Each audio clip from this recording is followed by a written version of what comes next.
자리에 앉아주시기 바랍니다.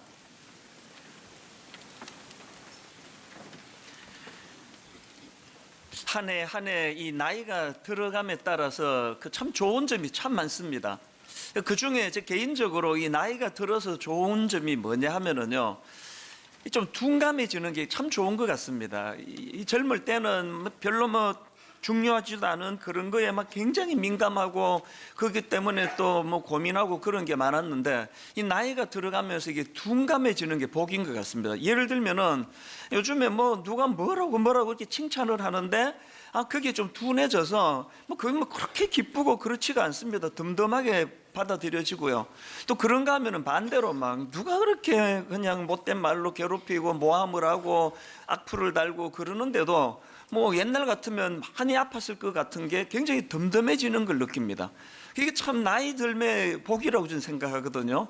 그 별로 중요하지 않은 거에다 무덤덤해지는 거, 이건 참 좋은 것 같습니다. 그런데 이 나이가 들어가서 이렇게 무덤덤해져서 참 좋은 게 많지만 여기 치명적인 문제가 있다는 걸 알았습니다.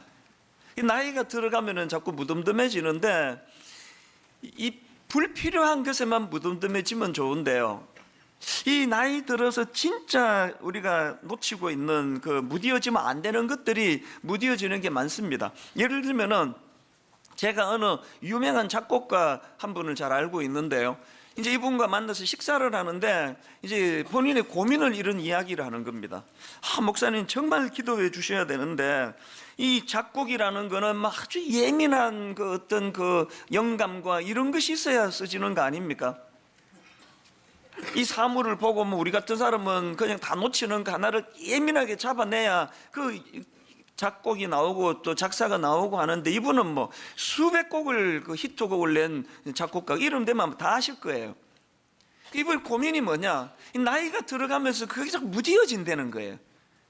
영감이 잘 안 떠오른다는 겁니다. 꼭 목사님 기도해 주셔야 된다고. 저도 매주일 설교를 준비하는 입장에서 그게 너무 공감이 되는 겁니다. 개척하고 40대 그때는 여러 가지 어설픈 것도 많았지만 성경을 읽으면 불꽃이 튀었거든요. 그 말씀 준비가 나오고 이런 게 많았는데, 요즘에는 불꽃이 잘 안 튑니다. 그래서 설교 준비하는데 한 2배 이상 정성을 들여야 겨우 유지가 되는 것 같아요.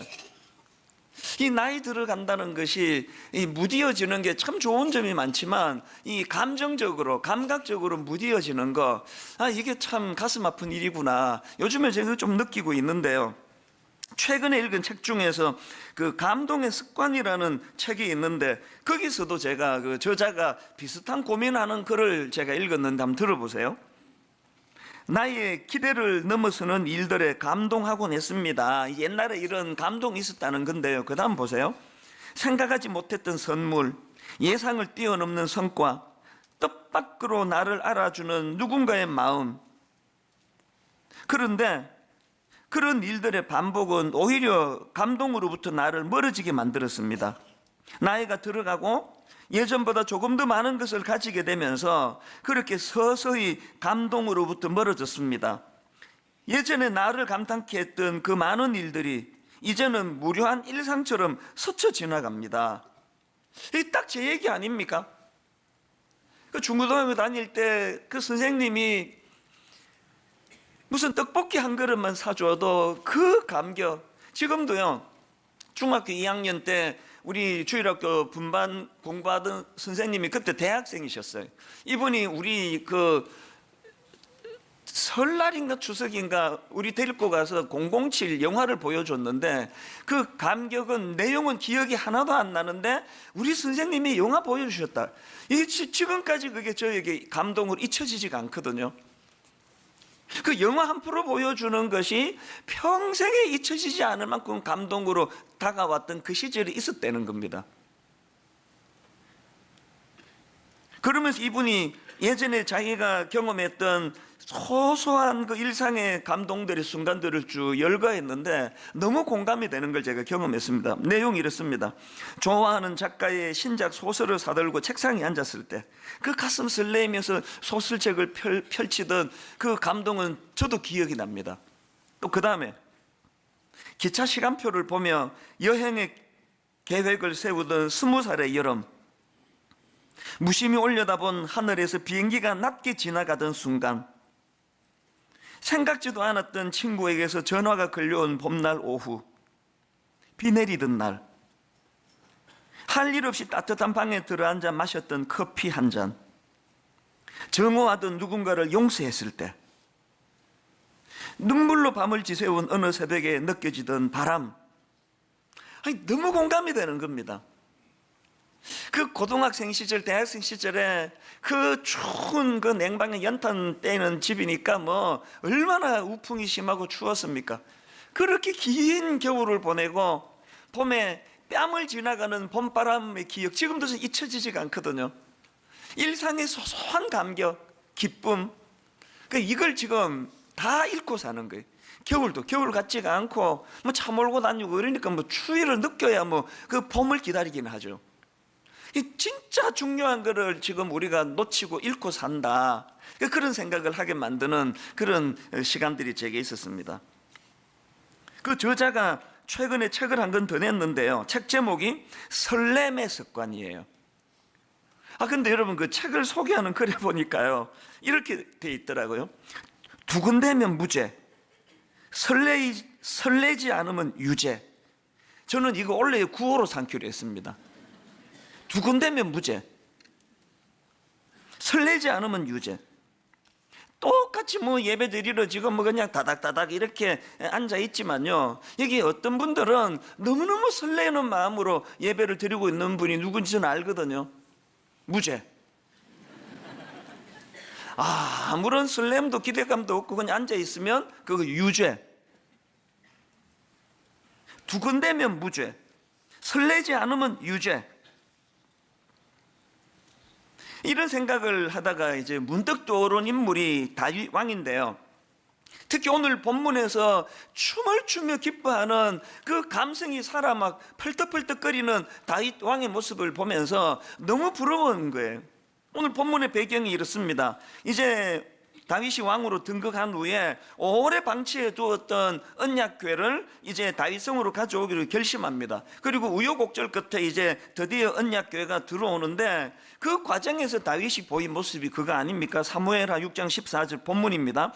다윗이 여호와 앞에서 힘을 다하여 춤을 추는데, 다윗이 여호와 앞에서 힘을 다하여 춤을 추는데 그때 다윗이 배 에봇을 입었더라. 여러분, 여기에요, 힘을 다하여 춤을 추는 데가 이것만으로도 우리말로는 표현이 부족합니다. 이 원문 그대로 직역하면은 온 힘을 다하여예요. 막 쥐어 짜듯이 온 힘을 다하여 그렇게 지금 막 왕의 차면이고 뭐고 막 미친 듯이 춤을 추고 있는 다윗의 모습입니다. 막 얼마나 그 모습이 부러운지, 여러분 막 너무 기쁠 때 이게 내 의지대로 안 되는 기쁨을 표할 때 또 이런 순간 있지 않습니까? 이대로 그냥 죽었으면 좋겠다, 이대로. 저도 내 생애에 한 서너 번 있었습니다, 그랬던 때가. 이렇게 하다 그냥 죽으면 좋겠다, 더 이상 바라는 게 없다. 여러분, 지난 한 해 동안에 그런 순간이 몇 번 있었습니까? 체면이고 뭐고 회사에서 뭐 젊은 직원이 보거나 말거나 말로도 할 수 없는 기쁨을 표현하고 그렇게 이대로 죽었으면 좋겠다, 그런 기쁨의 감격을 표현한 적이 작년에 몇 번 있었습니까? 한 번도 없었으면 유죄, 무기징역감이에요. 이걸 회복하자는, 이걸. 15절에도 보니까 다윗과 온 이스라엘 족속이 즐거이 환호하며 나팔을 불며 여호와의 궤를 메고 오니라. 저는 분당 우리 교회가 온 교회 공동체적으로 기쁨의 겨워 엿새 내내 세상에서 어둡고 우울하고 그 겨우겨우 버텨내며 살다가 주일만 기다리다가 주일에 모여 공동체적으로 기뻐 춤을 추고 감격하고 감사하고, 이런 2020년이 되기를 주님 이름으로 축원합니다. 정말 그렇게 됐으면 좋겠어요. 이런 의미에서 여러분, 우리는요, 세상이 좋아져서 내가 행복해지는 일은 없습니다. 살아봐서 아시잖아요. 더 복잡해질 거예요. 세상이 달라져서 내가 행복해질 거라는 기대는 다 버리시고요, 세상이 어떻든 관계없이 나는 주님 안에서 이 기쁨을 회복하리라. 이런 의미에서 이제 2020년 저는 올 한 해에 품어야 될 3가지 목표를 공동체적으로 좀 나누기를 원하는데요, 여러분, 우리가 품어야 될 목표, 첫 번째 목표가 이 감탄을 회복하자는 겁니다. 오늘 본문을 보시면서 아마 이런 생각을 하실 수 있을 겁니다. 이스라엘 백성들 입장에서 언약교회는 하나님의 임재의 상징인데, 그렇게 오래 방치되었던 그 언약교회가 이제 다윗성으로 들어오는데 당연히 그렇게 춤추고 기뻐해야지, 그거 뭐 당연한 거 아닌가? 이런 생각을 하신다면요, 바로 본문에 등장하는 다윗의 아내 미갈을 보시면 그게 오산이라는 걸 아실 수 있습니다. 그 안에 미갈의 반응을 보세요. 16절, 여호와의 교회가 다윗성으로 들어올 때에 사울의 딸 미갈이 창으로 내다보다가, 이 지금 창으로 내다보다가 지금 뭘 표현하는 겁니까? 그 기쁨의 그 무리에게서 격리가 돼 있다는 거 아닙니까? 창으로 보다가 똑같이 예배를 드리는데요, 옆에 어떤 분은 손수건을 꺼내서 눈물을 흘리며 감격으로 드리는데, 어떤 분은 어이구 참 그 울 일도 없는데 왜 울지 이 사람은? 그게 격리가 돼 있는 거예요. 격리가. 이 창으로 보다가, 그 창으로 예배 드리는 분이 계세요.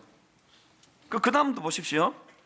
사울의 딸 미갈이 창으로 내다보다가 다윗 왕이 여호와 앞에서 뛰놀며 춤추는 것을 보고 심중에 그를 업신여기니라. 그래서 원래 제가 오늘 설교 제목을요, 웃음과 비웃음으로 잡았어요. 원래는 비웃음과 웃음, 글자 한자 차이인데요, 이건 뭐 상상할 수 없는 차이 아닙니까? 여러분은 지난 한 해 동안에 감격에 겨운 어린아이와 같은 그런 웃음이 많았습니까? 미갈과 같은 비웃음이 많았습니까? 제가 이 유심히 본문을 보니까요, 지금 미갈을 소개하는데 다윗의 아내 미갈로 표현하지 않고 사울의 딸 미갈이 이렇게 표현을 해요. 뭐 많은 의미가 있지만 그 중에 사울의 딸 미갈은 그 공주의 신분 아닙니까?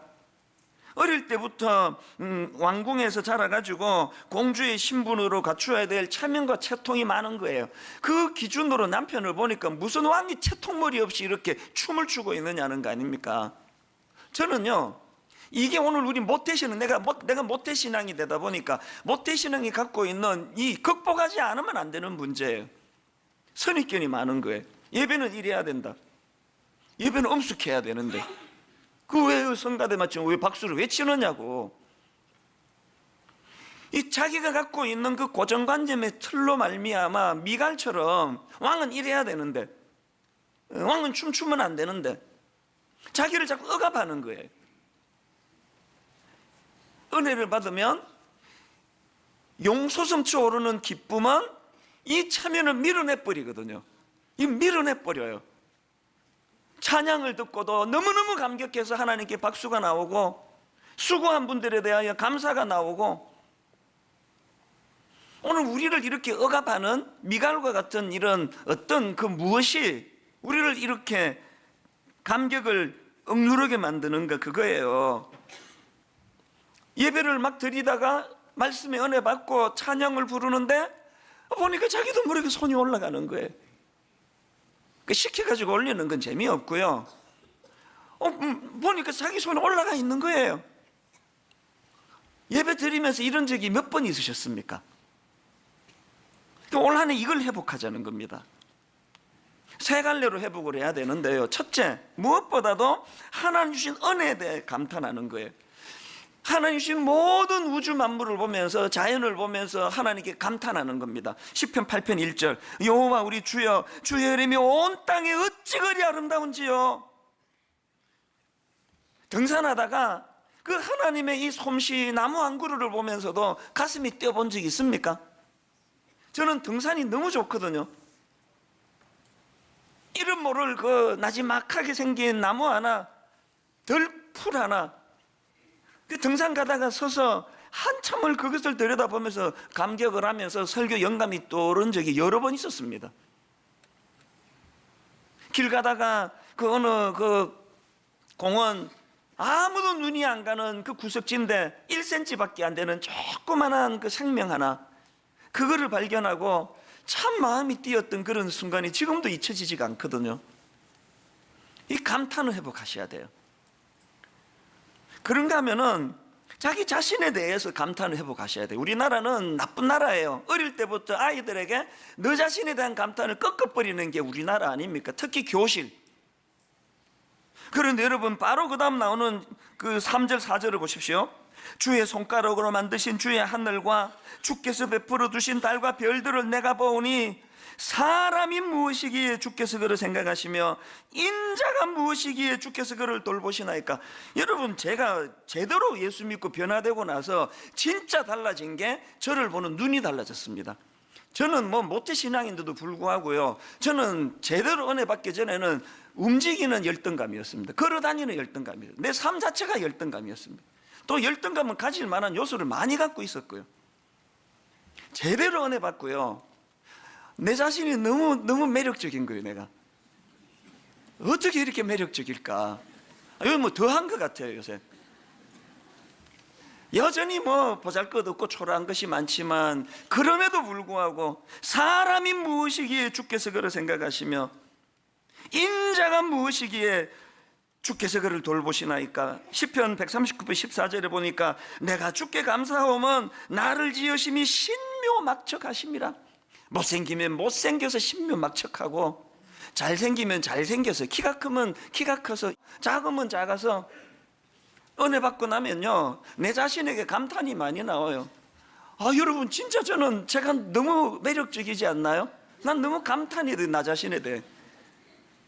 3부부터 이 말 빼도록 하겠습니다. 공감이 안 되는 건 빼는 게 좋습니다. 누가 뭐라 그러든지 간에 난 하나님 앞에서 신묘막척한, 여러분 올 한 해 여러분 자신에 대하여 많이 감탄하시기를 바랍니다. 그런가 하면은 그 상대방 주변 사람들에 대하여 이 감탄을 회복해야 돼요. 이웃에 대한 감탄. 오늘 여러분 본문에 미갈을 왜 아내 미갈이라 그러지 않고 사울의 딸 미갈이라 그랬을까? 뭐 많은 이유가 있지만 진정 남편의 기쁨을 공감할 줄 모르는 그 아내 자격이 없다고 생각합니다. 저는요, 이렇게 많은 분들이 설교를 듣지만요, 1부부터 5부까지 예배 마치고 저는 집에 가서 저녁 먹으면서 너무너무 기대하는 게 내 아내의 한마디예요. 오늘 말씀이 좋던데요? 준비를 많이 하셨나 보네 오늘? 그 한마디가 내 모든 피곤을 다 녹이는데 이분이 이런 말을 절대 안 하세요. 죽으라고 안 해요. 하여튼 교만해질까 봐 그러는지. 모든 남편들은요, 밖에서 뭐 대접받는 거 그 별로예요. 아내에게 인정받고 싶어. 아내. 그 부인들 마찬가지 아닙니까? 하루 온종일 안에서 시달리고 애 돌보느라고 살림 사느라고 해도 빚도 하나도 안 나는 거, 치워놓으면 또 어지르고 치워놓으면 또 어지르는데 남편 들어와가지고 와, 당신이 있어서 내가 밖에서 편하게 일했잖아, 당신 정말 대단해, 그 한마디면 하루에 모든 피곤이 다 씻어지는 거 아닙니까? 그거를 못하는 게 우리 아닙니까? 미갈처럼 비웃고 비아냥거리고 왕의 체면도 없이 말이야, 이 그런 말은 사람을 변화시키지 않습니다. 감탄하는 거예요. 감탄. 저는 그 추억에 잊혀지지 않는 장소가 하나 있는데요, 몇 년 전에 제가 이제 미국에 갔는데 그 아는 목사님이 자기 동네에 막 너무 명소가 하나 있다고, 막 관광객도 뭐 엄청 오는 데가 있다고 가자 그래가지고 거기를 갔거든요. 그러고 보니까 뭐 좀 뭐 경치도 좋고 좋던데 뭐 제가 누굽니까? 나 경상도 사람 아닙니까? 뭐 이걸 뭐 그렇게 감동이 된다 그러지? 그래서 뭐 막 미갈처럼 비웃지는 않았는데 뭐 하여튼 뭐 이걸 보러 왔나 해서 그냥 보고 뭐 빨리 갔으면 좋겠고 그러는데요, 세월이 지나면 지날수록 그날이 잊혀지지가 않는 거예요. 점점 그날이 기억에 남는 거예요. 왜냐하면요, 내가 본 경치가 갑자기 좋아졌어가 아니에요. 그때 함께 그 와 있던 미국 사람들의 반응이 갈수록 잊혀지지가 않아요. 저는 뭐 그냥 뭐 좀 좋은데요, 막 미국 사람들 막 호들갑 알잖아요. 막 와우 막 그러고 막 어메이징 그러면 그레이스 막 그러고 막 원더풀 막 그러면서 막 얼마나 막 그걸 막 좋아하는지 갈수록 그게 나 잊혀지지가 않아요. 그러면 이게 나한테 문제가 좀 있구나. 요즘에 제가 자주 그 생각을 해요. 나한테 문제가 좀 있구나. 그 똑같은 걸 보는데 무덤덤하게 보는 제가 요즘에 자꾸 그 생각이 나는 거예요. 그러고 보니까 그 미국은 언어가 많이 쓰면은 발달이 되는 거 아닙니까? 영어로 그 감탄사가 뭐 얼마나 많습니까? 믿음도 하나도 없는 사람들이 뭐 걸핏하면 오 마이 갓! 지저스 크라이스트, 이게 나쁜 말이 돼버렸어요. 하도 그냥 쓸데없는 남발을 해가지고 뭐 와우 그 했는데 하여튼 내가 영어가 짧아가지고 그 감탄사를 이것밖에는 내가 인용을 못 하는데요. 뭐 굉장히 많습니다. 그 김정은 교수 책에 보니까요, 미국 사람은 그런 게 아니래요. 이분이 그 독일로 유학을 갔는데요, 그 무뚝뚝해 보이는 독일 사람들도 막 매일 그 분더바 이 뭐 남발어도 돼. 이 분더바가 뭐냐 하니까 영어로 원더풀이에요. 그 음식에 뭐 주문해 가지고 식당에 음식이 나오면 분더바 그 외에도 막 그런 감탄사를 연발하면서 음식을 받더라는 거예요. 우리가 그렇게 싫어하는 일본 사람들한테 전 이거 배워야 된다고 생각합니다. 일본 사람도 감탄사가 엄청 많답니다. 작은 일에도 이렇게 감사합니다 막 분더바 같은 이런 그 일본 말은 내가 모르니까 인용을 못 하겠지만요, 저는 지금까지 한국 식당 가가지고 설렁탕 나오는 보고 분더바 이러면서 밥 먹는 사람 본 적이 없어요. 설렁탕 나와도 그냥 밥 먹자 그렇게 하고 먹는 거 아닙니까? 이 문화가 지금 이거 바꿔야 돼요. 작은 거에도 감탄하고. 그래서 아브라함 헷셀의 이 말을 저는 늘 마음에 담습니다. 나는 하나님께 성공을 구한 적이 없다. 다만 경의와 감탄을 구했다. 그리고 하나님은 그것을 허락하셨다. 나는 하나님께 성공을 구한 적이 없다. 다만 경의와 감탄을 구했다. 그리고 하나님은 그것을 허락하셨다. 뒤에 이분이 안 쓴 한마디를 제가 넣었습니다. 그리고 나는 행복했다. 성공이 행복을 가져다 주던가요? 10만 원짜리 호텔 뷔페가 이런 감격 없이 먹으면요 7천 원짜리 설렁탕보다 못해요. 저는 여기 서현역 앞에 있는, 또 군침이 도네요, 서현역 앞에 있는 그 콩나물 국밥 6,500원 하는데요, 야 그거 한 그릇 먹으면서 막 얼마나 행복한지 몰라요. 미국 사람들은 불쌍하다, 이 맛도 모르고 어떻게 사느냐고. 6,500원짜리 콩나물 국밥을 먹으면서도 그렇게 마음이 행복하다면 10만 원짜리 뷔페 먹을 이유가 하나도 없잖아요. 저는 올 한 해 이 감탄 하나님 앞에 이 잃어버린 감탄을 회복하는 한 해가 되시기를 바랍니다. 두 번째로요, 원래 품어야 될 목표가 하나 더 있습니다. 감사를 회복하자는 겁니다.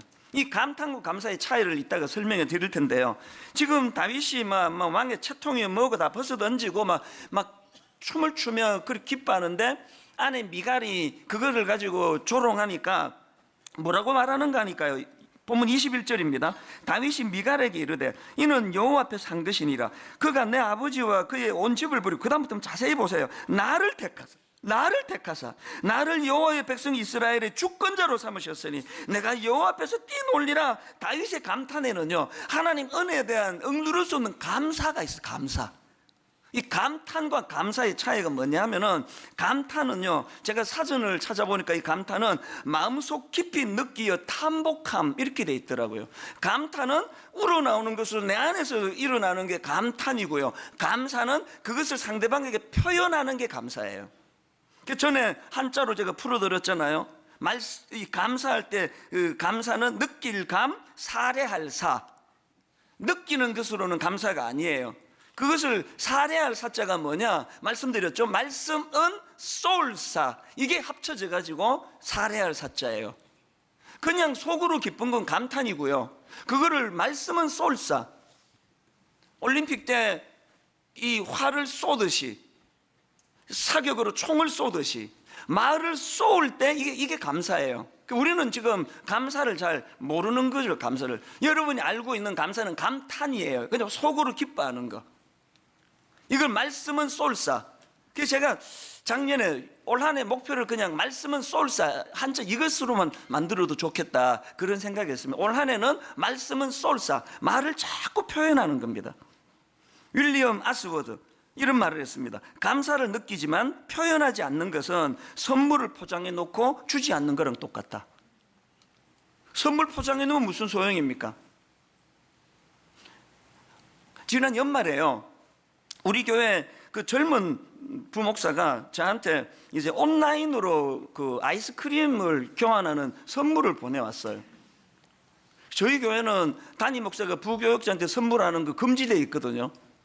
그 제가 그 받자마자 이런 답을 보냈습니다. 고마운데 다음부터 이러지 마라.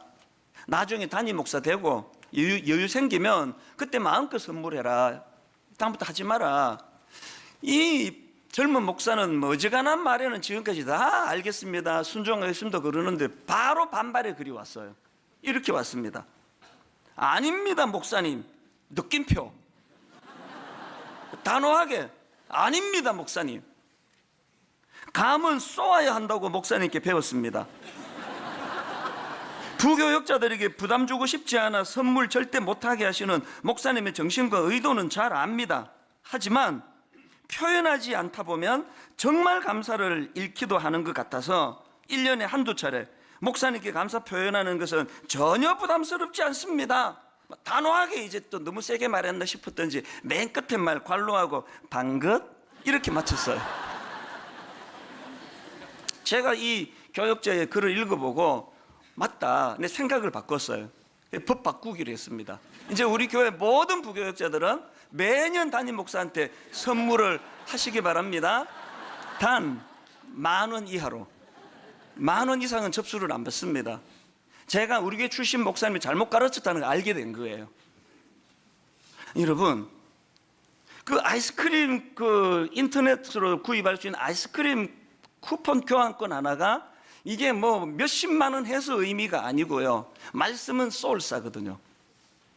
새해에는 감탄이 나오시기를 바라고요. 그 감탄의 중심에 하나님을 향한 은혜에 대한, 십자가에 대한 감사가 녹아있는, 감탄이 녹아있는 그런 감사, 또 그 감탄.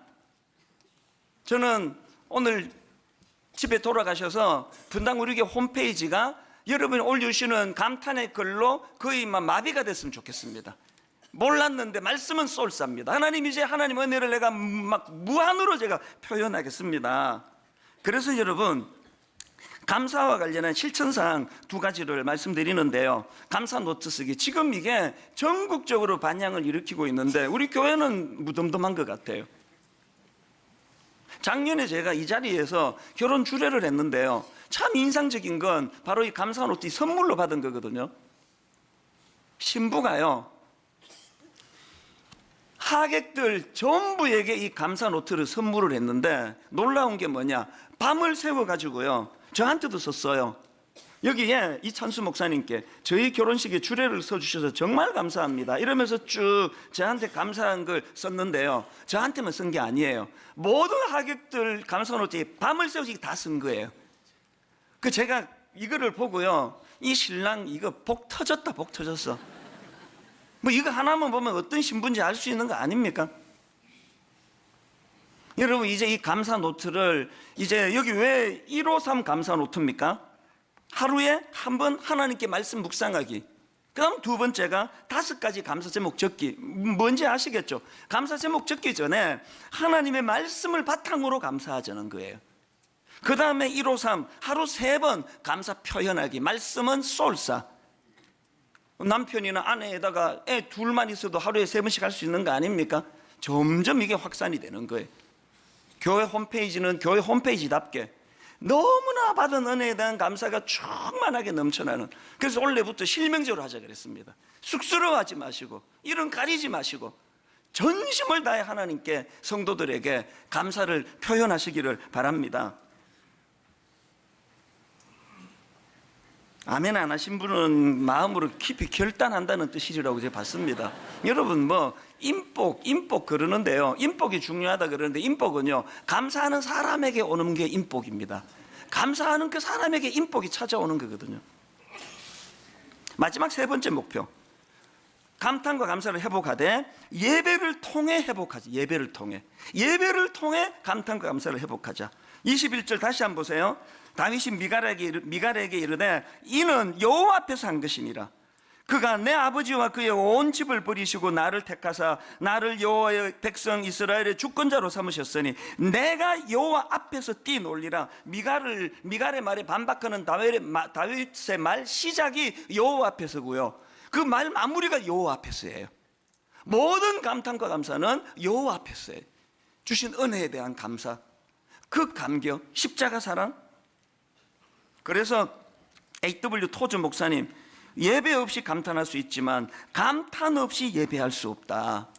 보니까요, 모든 인간의 약점인데 이 예배도 권태기가 있습니다. 처음에 그렇게 눈물로 예배를 드렸는데 한 2, 3년 드리고 나면 권태기가 와요. 무덤덤해요. 서라 그러면 서고 앉아라 그러면 앉고. 이번에 왜 우리가 성경 봉독할 때 다 일어서기로 한지 아십니까? 권태기를 좀 극복하자는 거예요. 부부간에도 권태기가 오면은 만나는 장소도 밖에서 만나고 호텔에서 만나고 외식도 하고 이런 노력을 해주면은 권태기가 극복이 돼요. 마찬가지입니다. 최근에 제가 존경하는 그 선배 목사님의 동생이 너무나 큰 교회 상처를 받고 등록도 안 받아주는데 우리 교회 와서 지금 예배를 드리고 있는데, 그래서 제가 통화를 했더니 눈물의 메시지를 전했습니다. 매 예배 때마다 자기는요, 목사님 저는 53년 내가 신앙생활을 했지만 예배는 설교 듣는 거로 생각했는데 나머지는 예배가 진짜 돼도 그냥 뭐 건성건성했는데 하나님께서 이 교회에 딱 앉자마자 영광송, 임예송에서부터 눈물을 주시는데요, 가슴이 터질 것 같으라는 거예요. 그 맨 처음에 예배 시작할 때 나를 통하여 나의 입술을 인하여 주의 이름을 높임 받으소서, 지가 가시는 분들은 진짜 큰 걸 읽고 있습니다. 그래서 여러분, 우리가 예배의 권태를 극복하기 위해서 이제 성경 봉독할 때마다 자리에서 일어서는데요, 일어설 때마다 뭐 서라니까 서지 그게 아니고요, 느헤미야 8장 5절 6절의 정신을 꼭 기억하시기를 바랍니다. 에스라가 모든 백성 위에 서서 그들 목전에 책을 펴니 책을 펼 때에 모든 백성이 일어서니라. 에스라가 위대하신 하나님 여호와로 송축하며 모든 백성이 손을 들고 아멘 아멘 하고 응답하고 몸을 굽혀 얼굴을 땅에 대고 여호와께 경배하니라. 이 감격으로 자리에서 일어나 말씀을 함께 읽어 내려가시면 하나님이 더 큰 은혜 주실 줄로 믿습니다. 두 번째, 성경책 가져다니기 운동이에요. 2020년부터 여러분, 저는요 너무나 교회가 과잉 친절을 해가지고 이제 곧 당분간 화면으로 성경 봉독을 안 올릴 생각이에요. 과잉 친절하고 있는 겁니다. 그럼 잠깐 볼 건데, 잠깐 볼 건데가 아니라 군인은 전쟁을 안 치르더라도 총은 들고 가야 되는 거예요. 성경책 가지고 다니기, 저는 예전이 너무 그리워요. 지금보다 숫자도 훨씬 적을 텐데 성경 봉독할 때 제 귀에 누에고치가 그 뽕잎을 빨아 갉아먹는 소리, 난 이 소리가 너무 좋아요. 전 성도들이, 이 소리 이렇게 작게 나지? 나 이때가 그리워요. 그래서 이제 곧 화면으로 안 띄워줄 거예요. 그리고 띄워줬다 안 띄워줬다 할 거예요. 성경 봉독도 또 성경 봉독할 때 서는 것도요, 이게 또 뭐 한 1년만 지나면 이게 또 습관이 돼요. 그래서 썼다 안 썼다 할 거예요. 모든 초점은 그냥 그 강아지 종땡 치면 저절로 침이 흐르는 것 같은 예배는 곤란합니다. 하나하나에 내가 의미를 담고 거기에 의식을 담고. 고마우신 하나님, 지금이라도 깨닫게 해주시니 감사합니다. 너무나 소중한 배우자인데 내가 미갈처럼 남편이 하는 일에, 아내가 하는 일에 대하여 비웃고 조롱하고 손가락질하면서 그게 뭐냐고 미갈과 같은 태도를 회개합니다. 가장 주님 사랑하시는 몸된 교회를 비웃고 조롱하고 손가락질했던 모든 것들을 주님 회개합니다. 그저 감탄이 회복이 되고 그 감탄에는 십자가 은혜에 대한 감사가 배어 있어서 매 예배 때마다 감탄으로 감격으로 그렇게 예배 드리면서 내 심령이 치유가 되고 내 가정이 회복이 되고, 이런 부모의 변화를 보고 우리 자녀들이 회복이 되는, 그래서 어릴 때부터 신묘막측한 나, 너무너무 소중한 나, 참 자랑스러운 예수 믿는 나, 우리 어린 꼬맹이들로부터 시작해서 청소년, 청년들 모두가 다 이런 감탄을 가지고 하나님 지으신 자기를, 긍지를 가지고 그렇게 달려갈 수 있는 우리 자녀들 되도록 함께하여 주시옵소서. 온 교회적으로, 온 가정적으로 새해 첫날 주신 이 말씀이 삶의 지침이 됨으로 말미암아 이 말씀이 우리 가정을, 우리 심령, 우리 자녀들을, 우리 교회를 얼마나 놀랍게 변화시키는가를 경험하고야 마는 그런 한 해가 되도록 인도하여 주시옵소서.